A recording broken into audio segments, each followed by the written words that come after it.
So welcome to week 3 of Writing in the Sciences. I'm Kristen Sinani from Stanford University. So in the first 2 weeks of this course, we talked about some key principles of effective writing. So cutting unnecessary clutter from your sentences, and also writing with strong active verbs.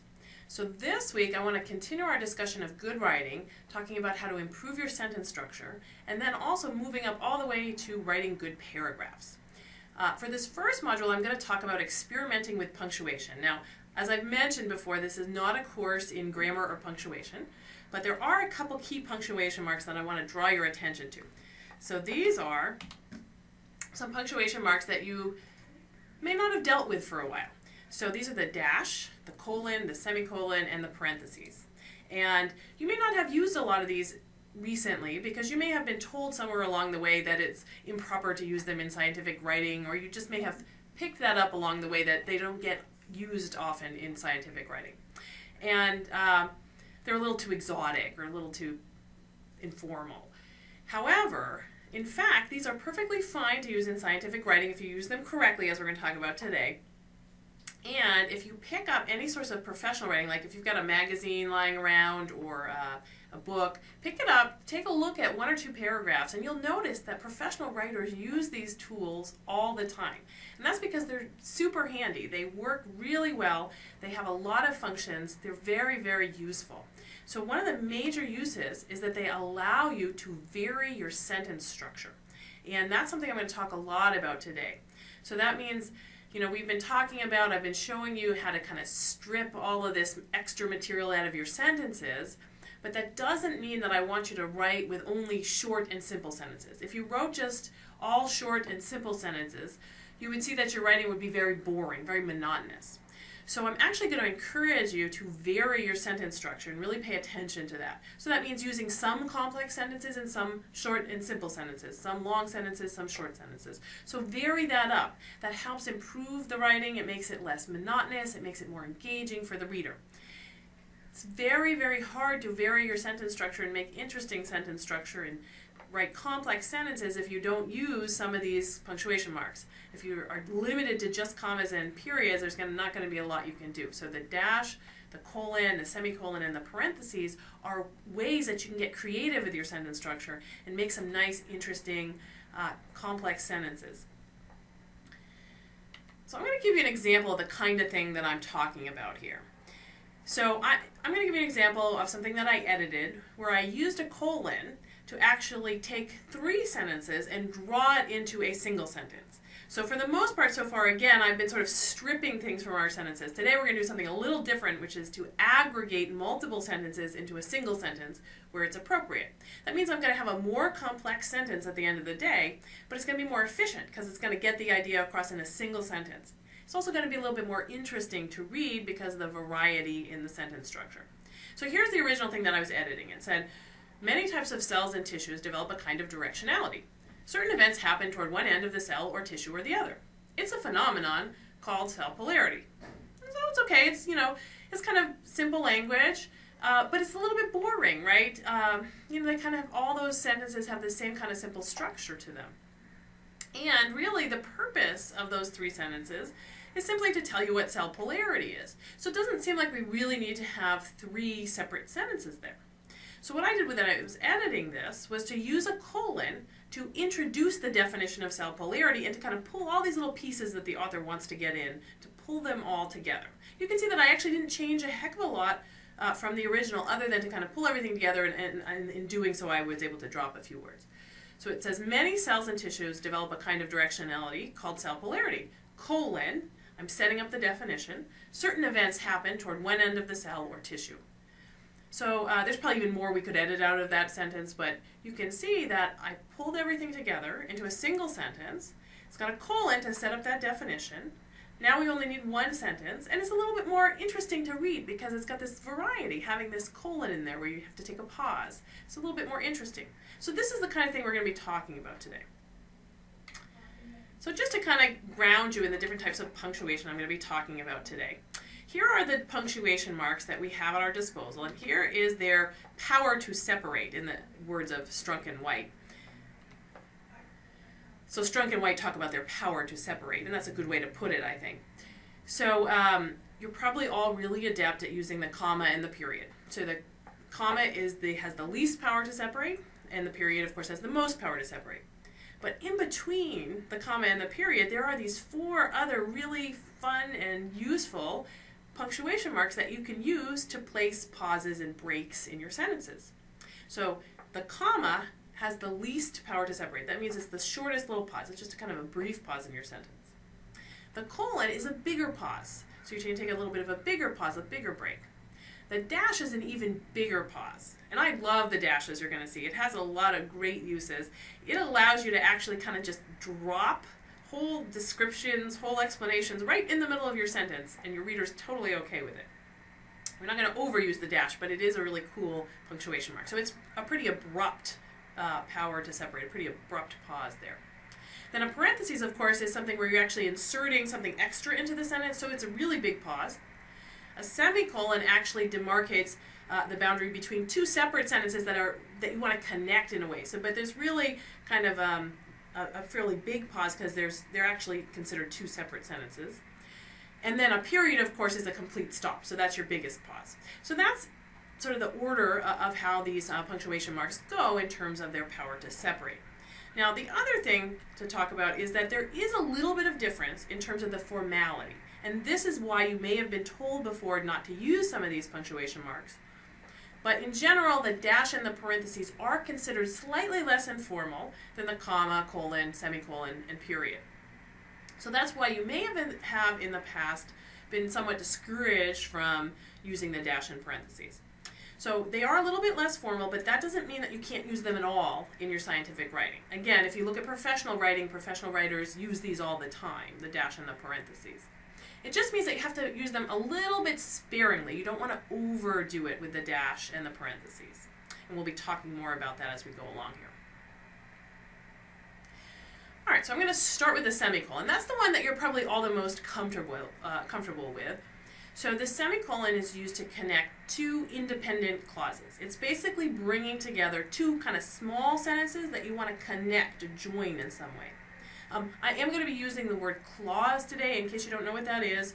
It's basically just below a sentence in rank. So it can be a very short sentence, or it may be an incomplete sentence, but it always has both a subject and a predicate, a subject and a verb. So just so you know what that term is when I throw that around today.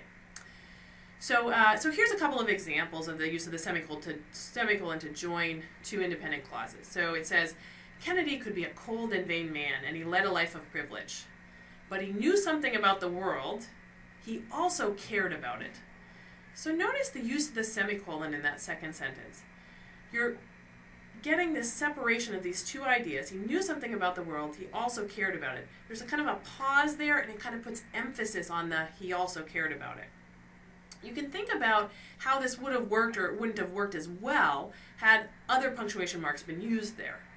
So for example, the author could have said, but he knew something about the world and also cared about it, right? He could have just had a comma or just no punctuation there and run those 2 ideas together. Now the difference there would have been that there wouldn't have been the same emphasis on he also cared about it, right? So that's something to keep in mind. It emphasizes, it puts some emphasis on that second part. It also, had you used a period there, it wouldn't have joined those 2 ideas together. And there's this nice, feeling here where you're joining those 2 ideas together. Another example of the semicolon, sort of a classic example of the use of the semicolon, this is from Dickens. It was the best of times, it was the worst of times. Now, clearly, the semicolon is playing a real important role here because it's joining those 2 ideas. And this sentence, or these 2 small sentences here, wouldn't actually really work very well if it weren't for the semicolon. If you put a full period in there, they wouldn't be tied together in that nice way, and it actually probably would kind of fall apart. So the semicolon is really great for when you want to link 2 kind of smaller sentences together and link them. Tell the reader, hey, these ideas are joined, and it gives some emphasis that you don't get otherwise. So that's one use of the semicolon.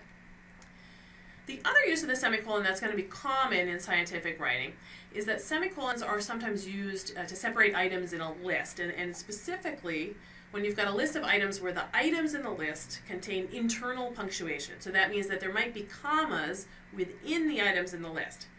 And you can see that if you then try to set off the items in the list with commas, because there are commas within the items, it's going to get really confusing. You're not going to know where the boundaries are between the items in the list. So you need something that's stronger power to separate, so you would use a semicolon there. So you're probably mostly familiar with this. You may have done this in your scientific writing before. But here's an example.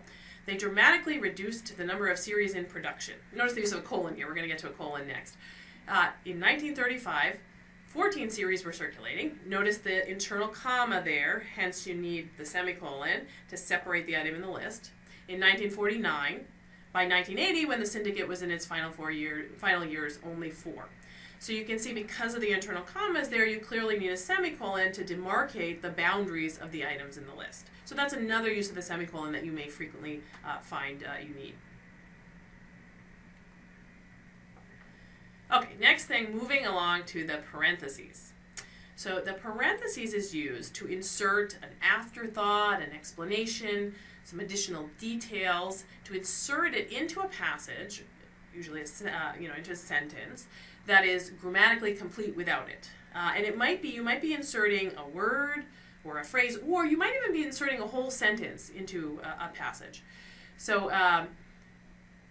if you remove the material within the parentheses, however, the sentence has to remain grammatically complete. In other words, you can completely remove that piece and it shouldn't change the main point of the sentence. It should be grammatically the same, it shouldn't change the main point. So it's really an afterthought. And in fact, when you put material in parentheses, you're actually indicating to your reader that it's perfectly okay should the reader want to skip over the material with their eyes. They just want to kind of read over it and ignore it. So it's a way that you can add some extra information that may not be the most important information, but it may be some little interesting tidbit. It may be a more subtle, less important detail that you think is important to slip in there, but you don't want to have too much in a sentence. So you kind of slip it in parentheses. It's a way to get some extra information to your reader. You might put something in parentheses where you think some readers may not know the definition, but others may. So by putting it in parentheses, you're saying, well, if you know the definition to this word, you can skip over it. But if you don't know, it's here if you need it. So it's a really cool way to slip in a little extra information. But again, the key to using the parentheses correctly is you have to try taking it out of the sentence and make sure the sentence still reads fine without it and that the main point of the sentence doesn't change, because you have to allow for the fact that your reader actually may skip over it entirely, and they're allowed to do that. So let me give you a couple of examples. So this was, I picked up something, I was reading something in Newsweek the other day. I picked up a sentence from there.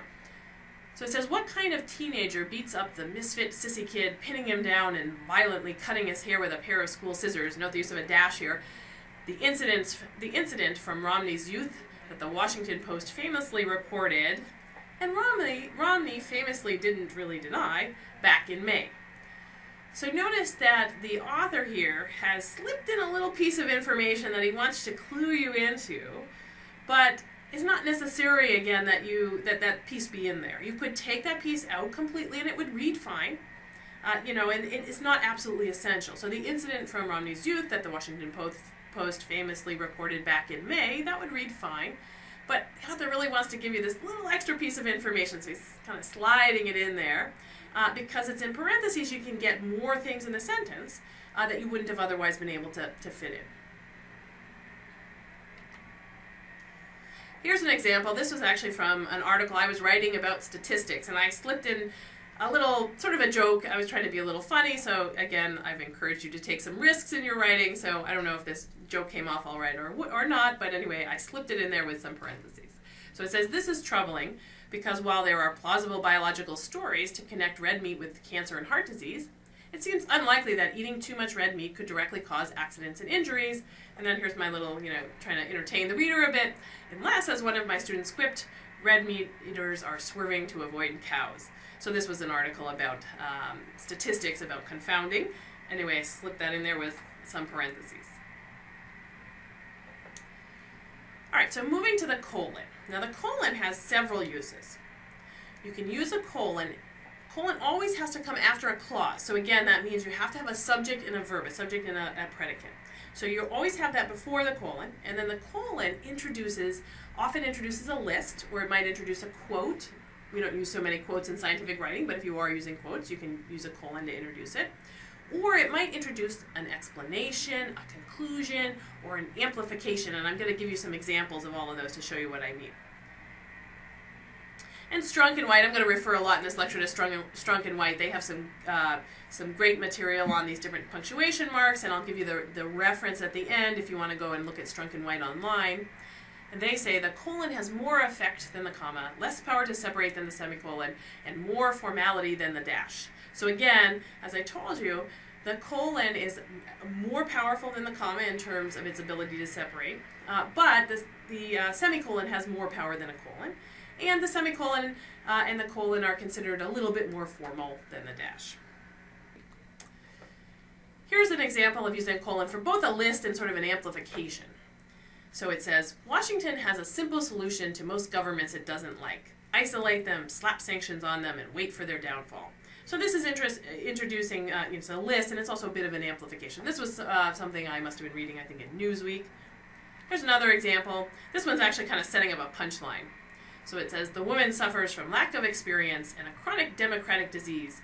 Compound sentences. A little bit of a punchline there. All right, I'm just going to show you that the use of the colon to introduce quotes. Again, we don't always or very often use quotes in scientific writing, but it sometimes comes up. So this says, and again, this was something I was reading in the New Yorker or Newsweek, the ask not line follows right after an exhortation modeled on Franklin Roosevelt's rendezvous with destiny. Colon, this is introducing a quote, in the long history of the world, only a few generations have been granted the role of defending freedom in its hour of maximum danger. I do not shrink from this responsibility, I welcome it. And then in the next sentence, there's another colon that's used to introduce a list of quotes. So it says, the note throughout is one of alarm, colon, the trumpet summons us again, the burden of a long twilight struggle, that uncertain balance of terror. I want to point out one other thing about this list at the end here.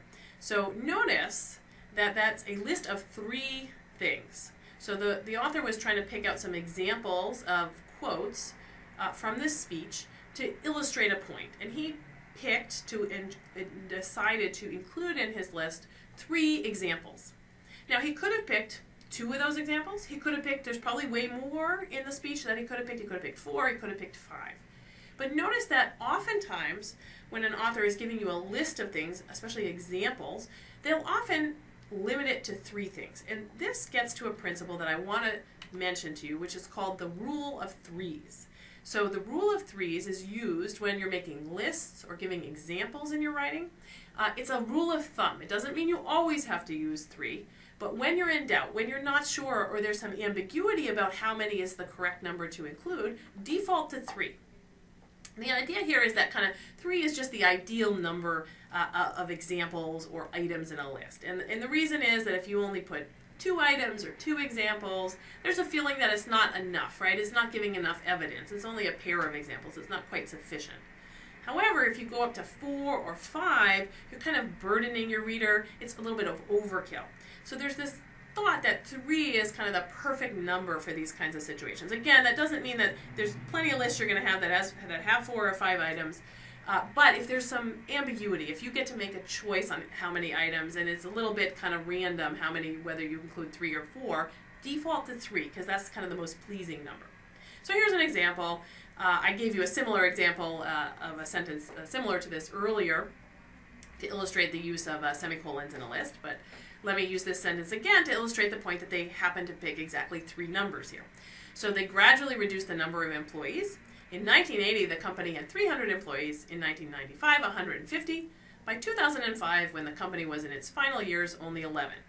Now notice that they're talking about a range of years here, from 1980 all the way up to 2005. So they very well could have picked 1980 and 1982 and 1995 and 1997 and 2005. They could have picked 5 examples, or they could have picked 2. But they chose to go with 3 here because 3 just kind of feels like the right number to illustrate the point, but without having too much in that list. So again, default to the rule of 3s when you're thinking about lists and examples, if there's some, if there's some wiggle room there for how many things you have to include. All right, one more example of the colon. So again, the colon can introduce an explanation, an amplification, a definition. And I just want to point out that sometimes the colon is actually used, what follows after the colon is itself a whole clause. So I told you that what comes before the colon has to be an independent clause. You can also have the cases where you've got after the colon is an entire sentence, essentially, is an entire clause with a subject and predicate. And there may be some choice, because remember I told you the semicolon is used to join independent clauses. So there may be some choice between whether to use a semicolon when you have that situation or a colon. So you want to use the colon probably more so than the semicolon if the second clause amplifies somehow or extends the first. So here's an example of that. Companies use Marsh for the same reason that home sellers use real estate agents, colon. The agent's knowledge and experience is supposed to help the client get the right deal at the right price. So notice that that first clause sets up the second one. And if you tried to put a semicolon in there, it wouldn't feel quite right because it's a setup. That first clause is setting up the second one. The second one is amplifying or extending the first one. So a colon feels better there than a semicolon because it's not a complete pause, because there's a relationship where the second part actually amplifies or builds on the first part. So that's a way to use the colon as well. So what follows the colon might itself be a whole sentence or a whole clause. So those are some examples of how to use the colon. I want to point out a few misuses of the colon because sometimes people get a little confused on how to use it. So a couple of things that you don't want to do when using the colon. So here's an example of what not to do. So this one says, two aspects of alcohol use are related to brain injuries. Notice they've got the subject and the verb, so that's correct. They use the colon. And then it goes, as a factor associated with risk of an injury, such as motor vehicle crash, and as a factor in traumatic brain injury diagnosis, recovery, or survival after injury. So notice that it sounds funny when I read that out loud, because they're saying two aspects are related to brain injuries. So aspects are nouns. So what follows the colon, what the reader is expecting there is nouns. But what they get instead is as, a preposition. They're getting prepositions there. So that's funny because the reader is expecting nouns. So if you set up nouns, you got to follow with nouns. So the correct way to do this one would be to say something like, two aspects of alcohol use are related to brain injuries. Its association, that's a noun, its association with risk of injury, such as motor vehicle crash, and its post-injury influences on diagnosis, recovery, or survival after injury. So you got to change those to nouns because that's what the setup had led the reader to believe was coming. There's another misuse of the colon. This was actually from an email I got about a job announcement many years ago, and I thought it was kind of funny because they'd reversed the colon, what comes before and after the colon. So the list, when you're setting up a list with a colon, the list comes after the colon, not before the colon. So they said, in one project we have a nutritionist, a psychologist, statisticians, a computer specialist, and dietitians, colon, a whole range of specialties. Well, of course, that's backwards. We want to set up the list with the colon and then have the list follow.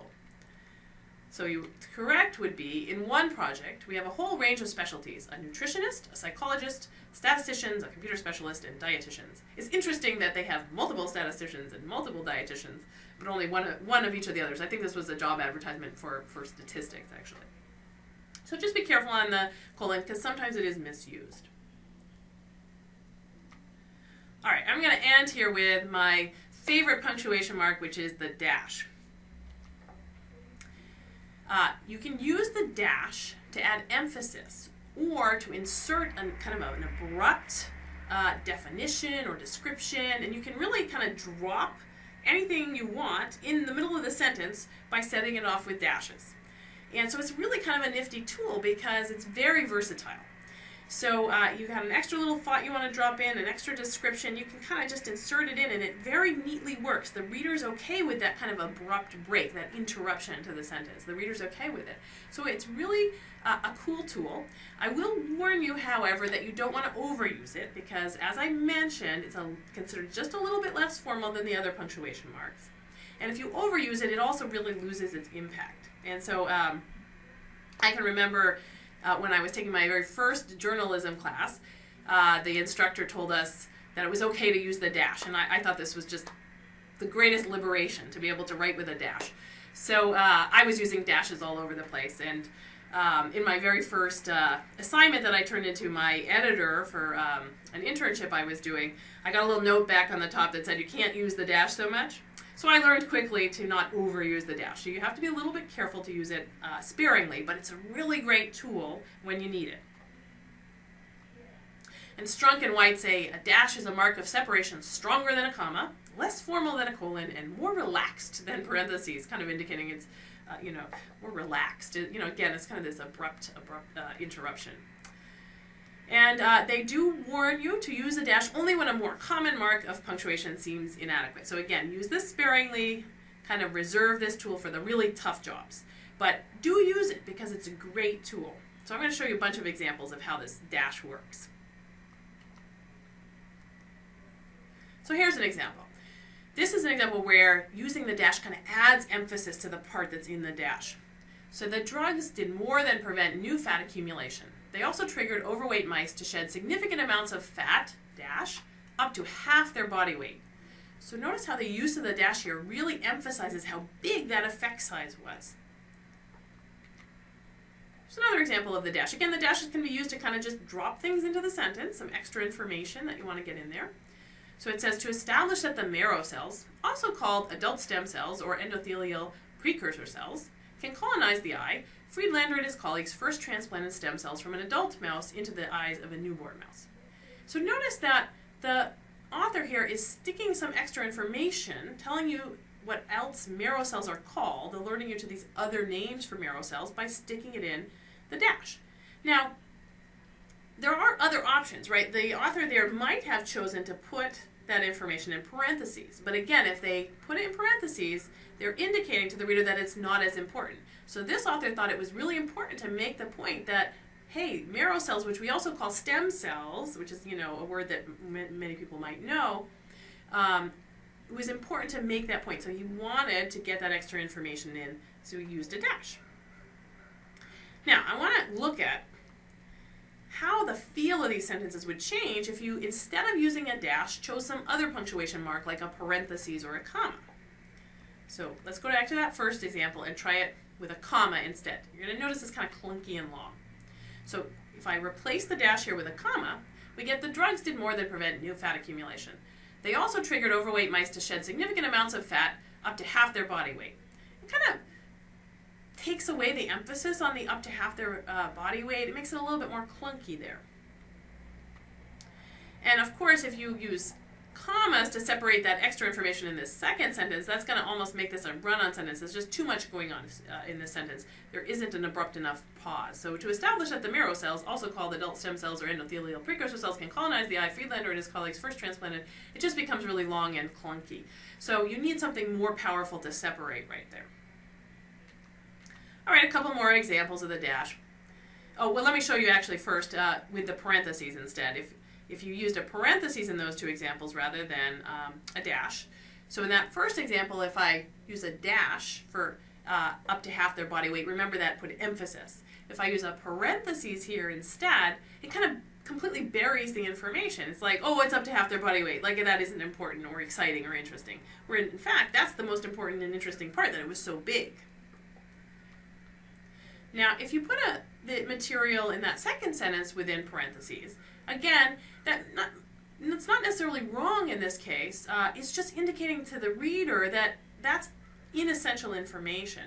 So it almost depends on your audience in this case, right? If you were writing for an audience where you expected that most people would know that marrow cells were also called these other cells, these other names, then you might put that information, bury that information in parentheses. Just for those of you who don't know, here's that extra information.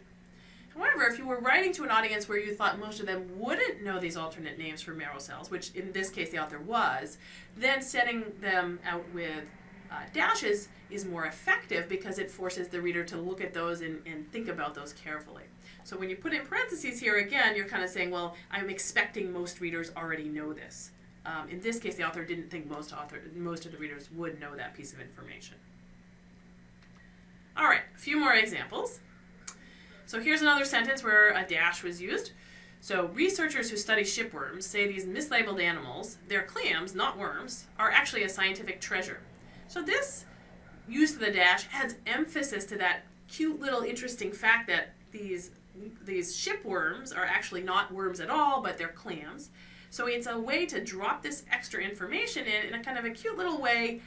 It gives emphasis to that interesting little fact. And notice how it's just kind of literally dropped right into the sentence. You can kind of drop it in wherever you want with dashes, and the reader's okay with that. The reader understands that, hey, this means I'm going to have a little interruption here. And the reader's okay with that. So that's very powerful. One more example. I pulled this out of something I was reading in the New Yorker. So it says, the store, which is windowless and has clusters of unsmiling security guards standing at its entrances, as if it were the embassy of a particularly beleaguered nation, caters to rich Brazilians, members of the 10% of the population who command nearly half the national income and wear Chanel, Valentino, or Dolce & Gabbana. So notice that there's just this whole great long description just dropped right into the middle of the sentence. And notice that it's okay for the reader. Again, the reader's okay with that because that's the expectation with the dash. You can do that with a dash.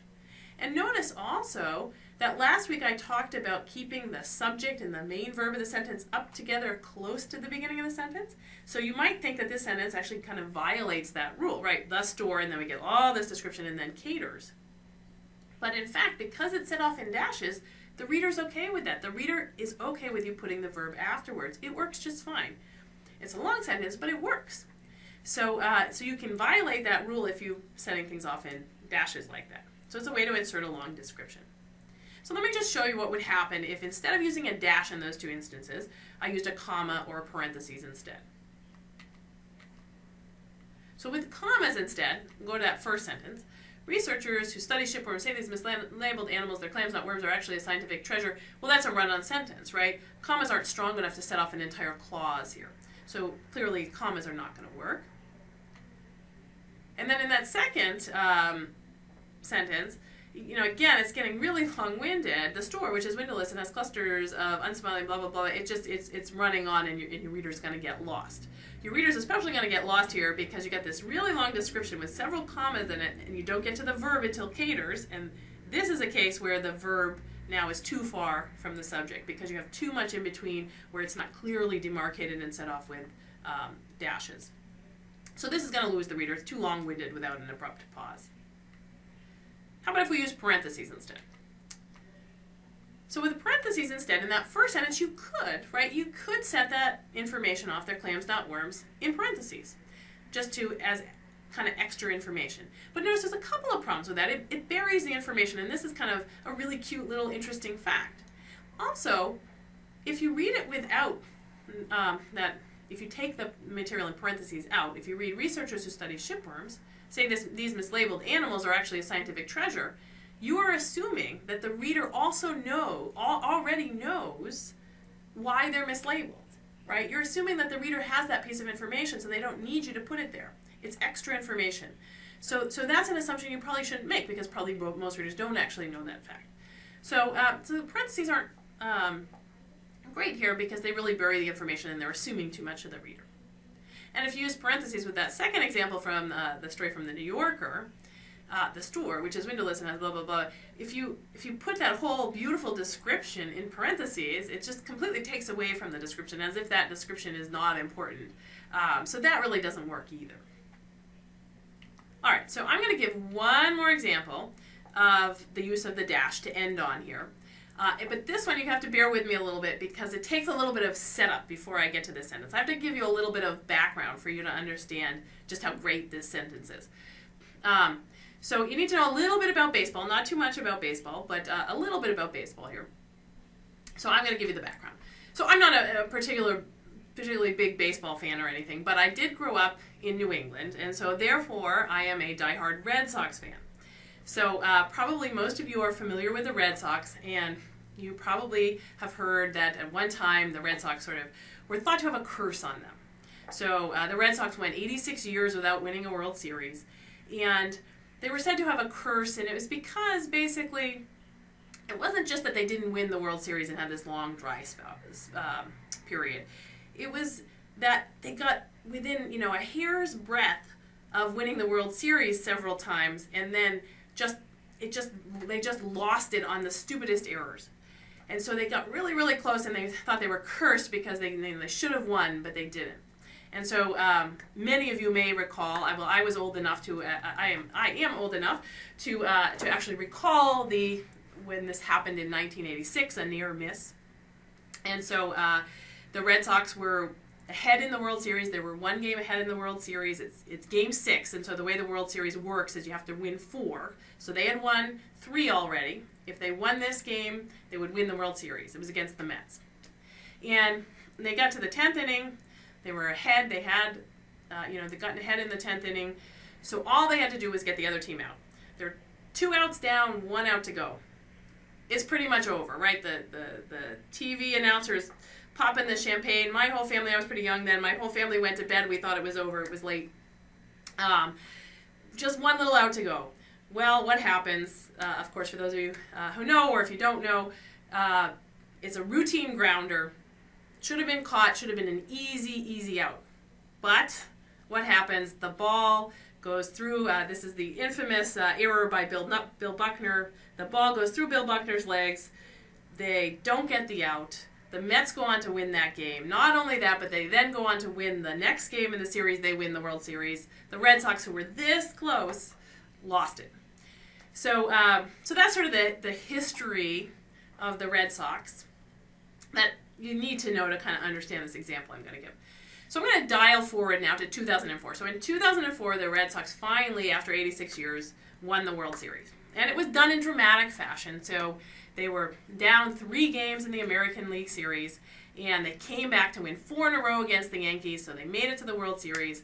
They won 3 in a row against the Cardinals, so now all they got to do is win that last game, and they've done it. They've won the World Series. So 4th game, they're ahead in the 4th game. It's down to the last inning. They're winning. It's down to 2 outs. There's just that 1 out to go. So everybody, of course, is on pins and needles because everybody's just waiting for the other shoe to drop, right? They're waiting for the curse to rear its head.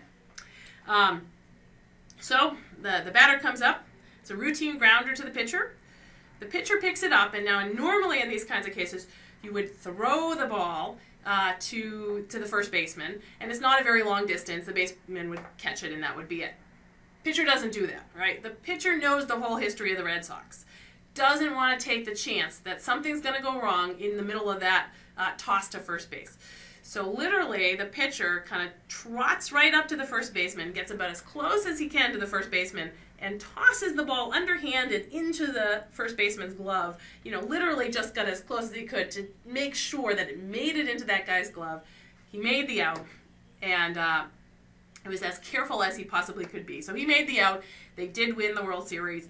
But that whole gesture of going up to the first baseman and being so extra careful sort of just encapsulated the whole history, the whole 86-year history of the Red Sox. Okay, so that was a really long setup, I realize, but you'll appreciate it when you see this sentence and this use of the dash. So here's the sentence. It says, baseball is the only game that's played every day, which is why its season often seems endless, right up to the inning and the out, dash, the little toss over to first base, when, wow, it ends. So that little toss over to first base, that's the reference to the pitcher kind of walking up to first base and just lobbing the ball right to him. So you can see that's a really, really powerful sentence if you kind of know that whole background. The author here has dropped this whole very powerful image right into the middle of the sentence and done it so effectively. And the only way you could really do this here is with a dash. So I just love this sentence. I think this is by Roger Angell is the writer of this one. And let me just show you what would happen if we used other punctuation here. Clearly it's not going to be effective. So what if we used commas here? So if you used commas, baseball is the only game that's played every day, which is why its season often seems endless, right up to the inning and the out, the little toss over to first base when wow it ends. It's just, there's no emphasis on that amazing image. If I used parentheses instead, of course, it would completely bury that little image and make it seem like that wasn't important, when of course it is.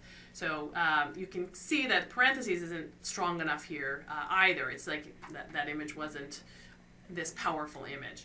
So clearly the dash has this really great use. Again, don't overuse it, but do try to use it sometimes because you'll see it's just this really great tool that you have in your toolbox. I want to end here with a couple of references and citations. So I've been referencing Strunk and White quite a bit, and that's the elements of style.